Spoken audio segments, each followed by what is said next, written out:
ونصلي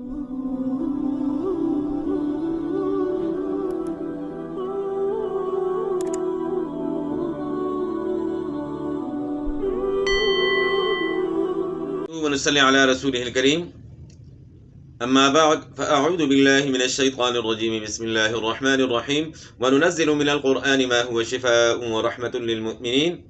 آج ہم بات کریں گے کاروبار کے بندش کے متعلق۔ اگر کسی کو لگتا ہے کہ اس کے کاروبار پہ کسی نے بندش کا مسئلہ کر دیا ہے،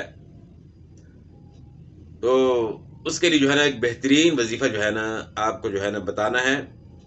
اس میں دو مسئلے ہو سکتے ہیں، یا تو کسی نے بندش کی ہے یا پھر اللہ تعالیٰ کی طرف سے آزمائش ہے۔ دونوں کے لیے الگ الگ وظائف ہیں۔ اگر کسی نے بندش کی ہے تو سب سے پہلا کام جو کرنا ہے وہ دکان میں چاروں کونوں میں آپ نے اذانیں دینی ہے، اور اس کے بعد پھر آپ نے سورہ فاتحہ 7 مرتبہ سورہ فاتحہ کو آپ نے پڑھنا ہے۔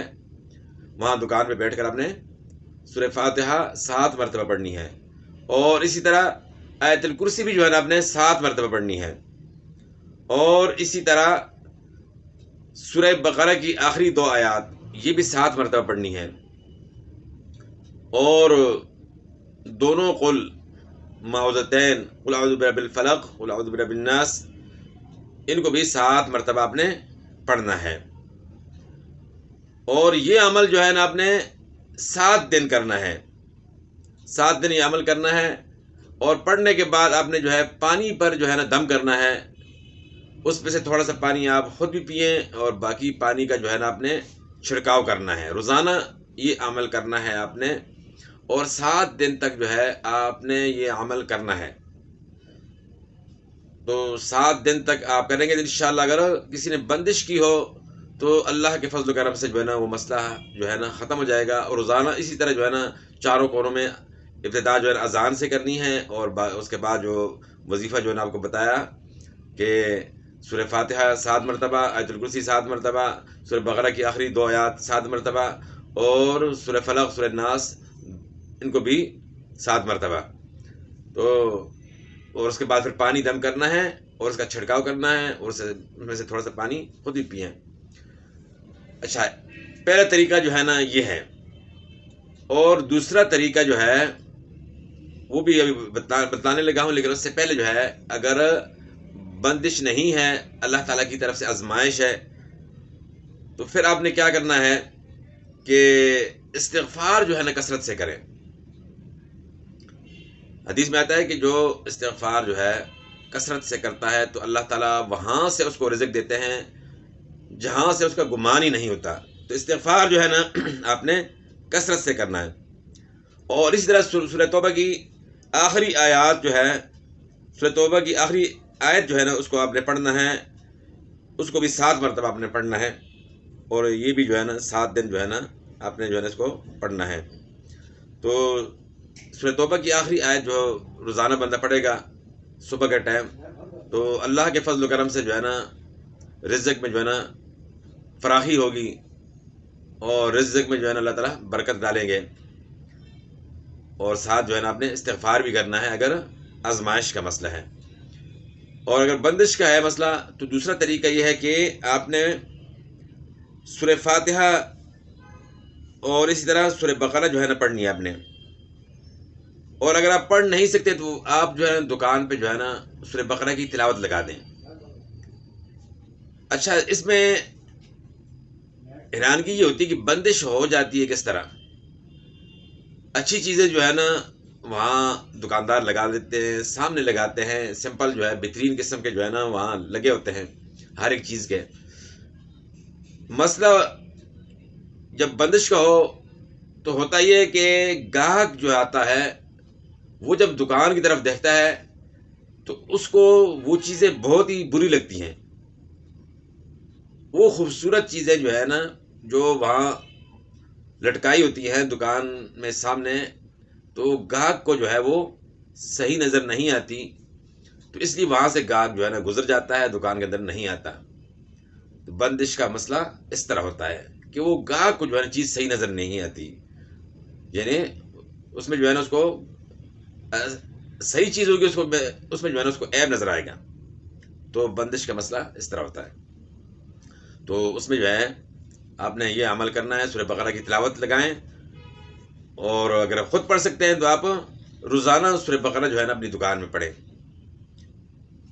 اور ساتھ جو ہے نا تقویٰ جو ہے نا لازمی اختیار کرنا ہے، کیونکہ اکثر لوگ جو ہے نا دکان پہ جو ہے نا گانا بجانا جو ہے ان کا چل رہا ہوتا ہے، گانے سن رہے ہوتے ہیں، اور پھر کہتے ہیں جی کاروبار نہیں. جب اس طرح شیطان کو خوش کرنے والی چیزیں جو ہے نا آپ وہاں جو ہے نا ان کا استعمال کریں گے، تو پھر اللہ کی رحمت جو ہے نا وہاں کدھر آ سکتی ہے، اور وہاں برکت کس طرح آ سکتی ہے. تو آپ نے یہ مہربانی بھی کرنی ہے کہ دکان میں گانے بالکل نہیں لگانے، بلکہ تلاوت لگانی ہے. اور زیادہ تر جو ہے نا سورہ بقرہ کی تلاوت آپ لگائیں. سورہ بقرہ کے بڑے فضائل ہیں. جادو کے لیے جو ہے نا یہ ایک بہت اچھا وظیفہ ہے کہ سورہ بقرہ خود انسان پڑھے، خود نہیں پڑھ سکتا تو اس کی تلاوت لگائے. اور اسی طرح پھر ساتھ جو ہے نا تقویٰ بھی اختیار کرنا ہے. امام احمد بن حنبل رحمۃ اللہ علیہ کا واقعہ ہے کہ وہ سفر پہ جا رہے تھے، تو وہاں راستے میں جو ہے نا رات آ گئی. مسجد کے اندر جو ہے ٹھہرنے کا ارادہ کیا، تو مسجد کے متولی نے جو ہے نا وہاں رات کو قیام کرنے سے منع کر دیا، اجازت نہیں دی. امام احمد بن حنبل رحمۃ اللہ علیہ چونکہ بہت ہی تھکے ہوئے تھے، سفر کی وجہ سے جو ہے تھکاوٹ بہت زیادہ تھی، انہوں نے اصرار کیا کہ نہیں جی میں نے جو ہے نا یہاں رہنا ہے رات کو. تو انہوں نے ہاتھ سے پکڑ کر جو ہے نا باہر نکال دیا، مسجد سے باہر نکال دیا. تو امام رحمۃ اللہ علیہ جو ہے چونکہ تھکے ہوئے تھے سفر کی وجہ سے، تو وہاں باہر ہی لیٹ گئے. اتنے میں ایک بندہ آتا ہے، وہ پوچھتا ہے کہ یہ آپ لگتا ہے کہ مسافر ہیں. تو امام احمد بن حنبل رحمۃ اللہ علیہ نے فرمایا کہ ہاں جی میں مسافر ہوں. تو انہوں نے کہا کہ اگر آپ چاہتے ہیں تو میرے ساتھ چلیں، آج میرے مہمان بنیں. تو امام احمد بن حنبل رحمۃ اللہ علیہ نے جو ہے کہا ٹھیک ہے، ساتھ چل پڑے. وہاں جب ان کے پاس پہنچے جہاں وہ لے کر گئے، تو وہ ہوٹل نما جگہ تھی اس طرح. تو وہ بندہ کام کر رہا ہے، مثلا پیڑے بنا رہا ہے، جو بھی کام کر رہا ہے ساتھ استغفار پڑھ رہا ہے. جو بھی کام کر رہا ہے استغفار کر رہا ہے. مثلا کوئی برتن اٹھا رہا ہے پھر بھی استغفار، پیڑے بنا رہا ہے پھر بھی استغفار. تو مسلسل استغفار میں لگا ہوا ہے. تو امام احمد بن حنبل رحمۃ اللہ علیہ نے اس سے پوچھا کہ تم جو بھی کام کر رہے ہو تو اس میں استغفار پڑھ رہے ہو، تو کیا تمہیں استغفار نے کچھ فائدہ بھی دیا ہے یا نہیں؟ تو وہ بندہ امام احمد بن حنبل رحمۃ اللہ علیہ کے پاس آ کر بیٹھ گیا اور کہا کہ اس کا فائدہ، سب سے پہلا جو فائدہ مجھے ہوا ہے وہ یہ ہے کہ میں جو بھی دعا اللہ سے کرتا ہوں اللہ تعالیٰ میری دعا قبول کرتے ہیں. جو بھی دعا کرتا ہوں اللہ تعالیٰ قبول کرتے ہیں. صرف ایک دعا جو ہے ابھی تک قبول نہیں ہوئی، اور مجھے اللہ سے امید ہے کہ وہ بھی قبول ہو جائے گی. تو امام احمد بن حنبل رحمۃ اللہ علیہ نے اس سے پوچھا کہ وہ کون سی دعا ہے جو قبول نہیں ہوئی؟ تو اس نے کہا کہ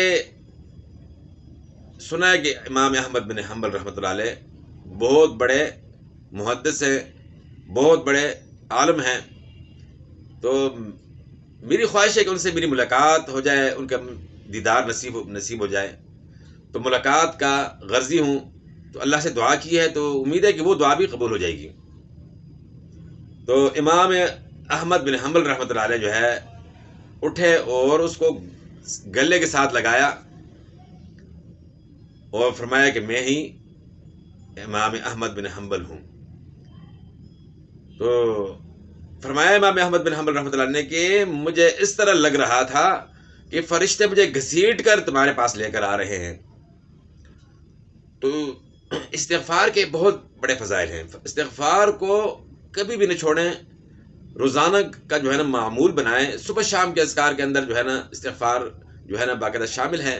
جو صبح شام کے اذکار ہیں مسنون، اس میں جو ہے 100 مرتبہ صبح استغفار پڑھنا ہوتا ہے، صبح جو ہے نا اس طرح صبح، اور پھر 100 مرتبہ شام کو جو ہے نا استغفار پڑھنا ہوتا ہے.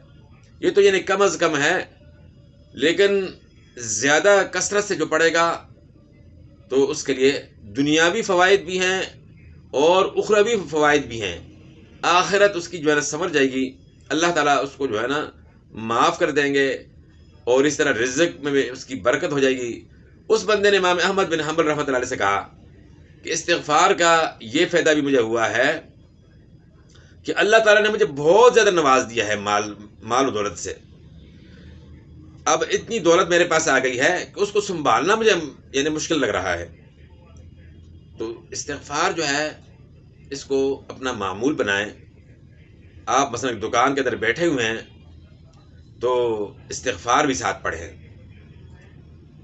مثلا گاہک نہیں پاس تو آپ استغفار پڑھیں. بعض لوگ مثلا کہ مخصوص تعداد تک پڑھ لیتے ہیں، پھر اس کے بعد خاموش ہو جاتے ہیں، یا اکیلے بور ہوتے ہیں تو کسی کے ساتھ جو ہے نا دوسرے دکاندار کے ساتھ لگ جائیں گے، کسی کی غیبت کریں گے. تو غیبت سے جو ہے نا آپ نے بچنا ہے، تقوی جو ہے نا آپ نے اختیار کرنا ہے. آپ نے کوشش کرنی ہے تقوی کی، تو اللہ تعالیٰ آپ کو توفیق دیں گے. آپ مثلا کہ خود کوشش کریں گے غیبت سے بچنے کی تو اللہ تعالیٰ آپ کو بچائیں گے. اور اس طرح نماز کا ٹائم ہے، آپ نماز پڑھیں. نماز آپ نے نہیں چھوڑنی، نماز فرض ہے. جب آپ نماز نہیں پڑھیں گے تو دکان کے اندر برکت کس طرح آ سکتی ہے؟ آپ نے نماز 5 وقت کی جو ہے وہ پڑھنی ہے، اور اس کے ساتھ صبح شام کے اذکار آپ نے لازمی کرنے ہیں. جب صبح شام کے آپ اذکار کریں گے تو شیاطین سے آپ محفوظ رہیں گے. دکان کے اندر آپ تلاوت کریں گے، آیت الکرسی جو ہے نا پڑھیں گے، سورہ بقرہ کی تلاوت وہاں لگی ہوگی یا آپ خود پڑھ رہے ہیں، تو وہاں شیاطین نہیں آ سکتے، جادو وغیرہ کا اثر نہیں ہو سکتا، کوئی بندش جو ہے نہیں کر سکتا. اگر کوئی کوشش کرے گا وہ ناکام رہے گا، اور اللہ تعالیٰ جو ہے نا آپ کے رزق میں جو ہے نا برکت دیں گے استغفار کی وجہ سے. تو یہ آپ اپنا معمول بنائیں. تو جب 7 دن تک جو ہے نا جو آپ کو وظیفہ بتایا وہ آپ کریں گے تو انشاءاللہ اللہ کے فضل و کرم سے اگر بندش کا مسئلہ ہوا تو وہ ختم ہو جائے گا. اگر آزمائش اللہ تعالیٰ کی طرف سے تو دوسرا طریقہ آپ کو بتایا کہ وہ آپ نے نماز پڑھنی ہے، دکان کے اندر گاڑی نہیں چلانے، اور آپ نے جو ہے نا استغفار کرنا ہے اور تقوی اختیار کرنا ہے. تو انشاءاللہ اللہ کے فضل و کرم سے اللہ تعالیٰ آپ کے جو ہے مال میں برکت دیں گے، اور اللہ تعالیٰ جو ہے نا جو آپ کے اوپر قرض ہوگا وہ بھی انشاءاللہ استغفار کرنے کی وجہ سے وہ بھی ختم ہو جائے گا.